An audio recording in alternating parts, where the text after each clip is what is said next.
दोस्तों, तो आज मैं आपको पढ़ाने वाली हूँ प्रत्यानुप्रास अलंकार। ये इस अलंकार की जो परिभाषा क्या है, जहाँ एक वर्ण की आवृत्ति 3 या 3 से अधिक बार हो। क्या हो? जहाँ एक वर्ण की आवृत्ति 3 या 3 से अधिक बार हो, वहां पर क्या होगा? वहां पर हमारा प्रत्यानुप्रास अलंकार होगा। तो इसका उदाहरण हम देखते हैं। रघुपति राघव राजा राम पतित पावन सीता राम। तो यहाँ पर क्या बोला है? 3 या 3 से अधिक बार हो। तो देखिए 1 2 3 4। तो ये रा वाला वर्ड है 1, ये 2, ये रा, फिर यहाँ से 3, मतलब 1 2 3 4। तो यहाँ पे 4 रा आए हैं, तो यहाँ पर क्या हुआ है? प्रत्यानुप्रास अलंकार होगा। नेक्स्ट देखते हैं। जहाँ वर्णों की आवृत्ति इस प्रकार हो कि जहाँ व्रत या अर्धव्रत बने। अब व्रत का मतलब तो आपको पता वैसे होगा ही, लेकिन बता देते हैं। व्रत का मतलब एक गोला जो आकृति होती है हमारी, उसे हम क्या कहते हैं? व्रत कहते हैं। तो गोला आकृति ही हमारी क्या होगी? व्रत होगी। और व्रत में से इसको आधा काट दिया जाए तो क्या बनेगा? अर्धव्रत बनेगा। तो देखिए यहाँ क्या बोला है?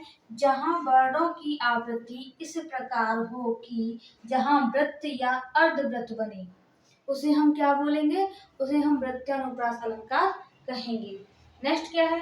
वर्णों की वह आवृत्ति, वर्णों की वह आवृत्ति जो कानों को प्रिय ना लगे। मतलब जब हम कोई भी उसका उदाहरण बोलेंगे तो हमें कानों, मतलब हम उसको सुनेंगे तो हमें अच्छा नहीं लगना चाहिए। तो इसकी पहचान क्या है? कि जहाँ 3 या 3 से अधिक बार हो, तो वहाँ क्या होगा? प्रत्यानुप्रास अलंकार होगा। दूसरा क्या है?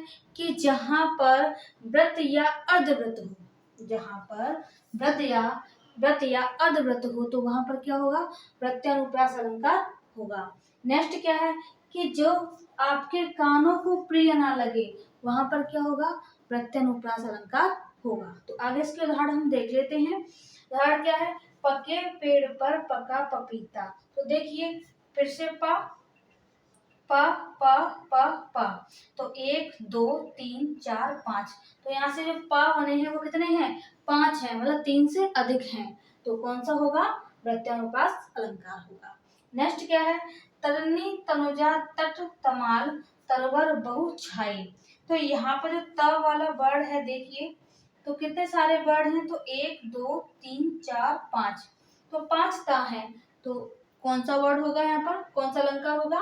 प्रत्यानुप्रास अलंकार। तो चलिए इसके 3 प्रकार और बताए जाते हैं। किसके? प्रत्यानुप्रास अलंकार के। तो मैं इसको एक बार बता दूं कि अलंकार में हमारा कौन सा अलंकार था? शब्दा। और शब्दालंकार में क्या था हमारा? उसमें अनुप्रास अलंकार। और अनुप्रास अलंकार कितने प्रकार बताए थे हमने? 5 बताए थे। और 5 में हमारा दूसरा कौन सा था? प्रत्यानुप्रास अलंकार। और प्रत्यानुप्रास अलंकार को बता रहे थे कि प्रत्यानुप्रास अलंकार की 3 वृत्तियां होती हैं। कितनी होती हैं? 3 वृत्तियां होती हैं। तो पहली हमारी कोमला, परुषा, और तीसरा है हमारा उपनागरिका। क्या है? उपनागरिका। तो कोमला में क्या है हमारा? तो कोमला में है हमारा जिस रचना में य व र ल श आदि कोमल अक्षरों की प्रधानता हो। मतलब य व र ल ये वर्ड जो है वो कैसे वर्ड है? कोमल वर्ड है। यस, तो इनको हम क्या कहेंगे? इसको हम कोमला प्रत्यानुप्रास अलंकार कहेंगे। ऐसे ही नेक्स्ट क्या है हमारा? परुषा। परुषा का मतलब क्या है? जहाँ ओज की व्यंजना करने वाले कठोर शब्द आवे। तो जहाँ पर ओज का मतलब होता है एक उत्साह। उत्साह का मतलब हमारा एक वीरता की भावना की बात आ जाए, है ना? तो वहां पर क्या होगा हमारा? परुषा। परुषा प्रत्यानुप्रास अलंकार होगा। यहाँ पर क्या बोला गया है? कि जो आपके ट वर्ग के जो जितने भी वर्ड होते हैं हमारे, वो कैसे वर्ड होते हैं? कठोर वर्ड होते हैं। कैसे होते हैं? कठोर वर्ड होते हैं और ओजपूर्ण वर्ड होते हैं। ओजपूर्ण मतलब वीरता वाली जो बात करने वाले वर्ड हैं, वो हमारे ओजपूर्ण वर्ड कहलाते हैं। अथवा द्वित्व वर्ड हो।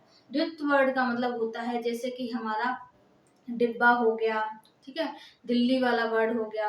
मतलब एक जैसे कि 2 वर्ड एक साथ आते हैं, एक आधा और एक पूरा। हालांकि दिल्ली वाला वर्ड नहीं माना जाएगा, क्योंकि जहाँ पर कुछ ना कुछ उससे अर्थ निकल के आ जाए। जब 2 वर्ड को एक साथ लिखते हैं तो वहाँ एक अर्थ अलग से निकलता है, वहां पर हमारा द्वित्व वर्ड होता है। अब हम बात करते हैं यहाँ पर उपनागरिका। उपनागरिका जो प्रत्यनुप्रास अलंकार है जहाँ षानुनासिक वर्ण आते हैं। षानुनासिक का मतलब होता है कि ऐसे वर्ण जो नाक और मुख के द्वारा बोले जाते हैं वही हमारे षानुनासिक वर्ण कहलाते हैं। जैसे हमारी छोटी अंग हो गया, इंगा बिंदी हो गया, पिंकड़ा हो गया, या हो गया, ना और माँ। ये ऐसे वर्ड हैं जो कि एक अनुनासिक मतलब एक बिंदी के द्वारा एक नोटेड होते हैं। तो वहां पर हमारा उपनागरिका वृत्तानुप्रास अलंकार होगा। फिर से रिवीजन कर देते हैं कि वृत्तानुप्रास अलंकार की 3 वृत्तियां होती हैं, तो कोमला, परुषा, उपनागरिका। तो कोमला में क्या है कि जहां पर हमारे कोमल वर्ड आते हैं, जैसे य, व, र, ल और श आदि ऐसे कोई वर्ड आएंगे तो वहां पर हमारा कोमला वृत्ति होगी। सेकेंड है परुषा। परुषा वर्ड वो होते हैं या परुषा वृत्तानुप्रास अलंकार वो होता है कि जहाँ पर हमारे कठोर वर्ड आते हैं। कैसे आते हैं? कठोर वर्ड आते हैं, ओजपूर्ण वर्ड आते हैं।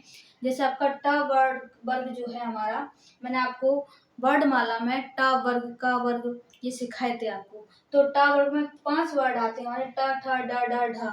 तो ये हमारे कैसे हैं? ओजपूर्ण वर्ड हैं या द्वित्व वर्ड हों तो वहां पर हमारा परुषा प्रत्यानुप्रास अलंकार होता है।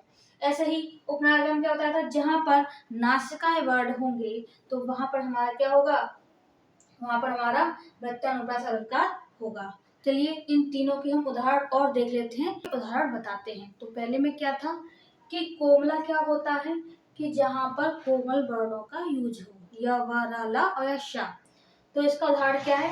विथिन में, ब्रज में, नवेलिन में, बेलिन में। क्या था कि विथिन में, ब्रज में, नवेलिन में, बलिन में। तो हमने क्या कहा था? य, व, र, ल।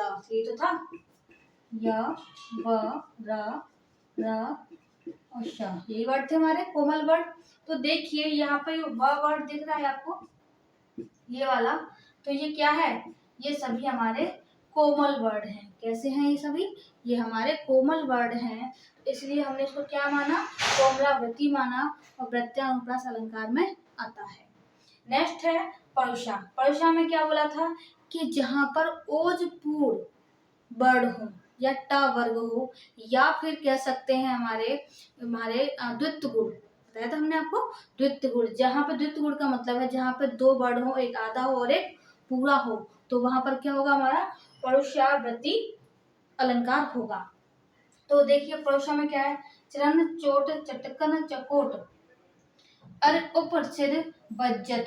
अब देखिए यहाँ पर हम बात करें तो ट से टमाटर, ये वाला ट चल रहा है, तो कौन सा है? ये वाला ट वर्ग है जो कि हमारा ओजपूर्ण वर्ड कह सकते हैं। देखिए यहाँ ट है और हमने क्या कहा था कि जहां पर हमारे द्वित्व वर्ड हो, क्या हो? द्वित्व वर्ड हो, तो वहां पर क्या होगा? वहां पर हमारा परुषा वृत्ति होगी। नेक्स्ट क्या था हमारा? उपनागरिका। तो उपनागरिका में क्या था कि जहां पर अनुनासिक या अनुनासिक वर्ड हो, मतलब ऐसे वर्ड जो नाक और मुख से बोले जाते हो, जहां पर हमारी अंकी बिंदी मतलब एक जो अंकी बिंदी का प्रयोग होता है उन वर्डों के प्रयोग से, जैसे कि आपका माँ है, ना है, णा है, तो उन्हें अगर उनको प्रयोग करते तो अंकी बिंदी के द्वारा हम उसको प्रयोग करते हैं। तो कैसे? देखिए रघुनंदन, आनंद, कंद, कौशल, चंद, दशरथ नंदनम। तो यहाँ पर क्या है? जो आपको ये अंकी बिंदी दिख रही है ना, ये क्या है? हमारा अनुनासिक वर्ड है। कैसा है ये? अनुनासिक वर्ड है। तो यहाँ पर हमारा क्या कहलाएगा? उपनागरिका वृत्ति अलंकार होगा। तो शायद ये आपको समझ में आ ही गया होगा। अगर आपको ये चीज समझ में ना आई हो तो मैं आपके लिए दोबारा समझा दूंगी। आप कमेंट कीजिएगा कि समझ में आया है या नहीं। तो चलिए अब नेक्स्ट हम जो अगली क्लास है हम अगले अलंकार को लेकर आएंगे। And thank you class.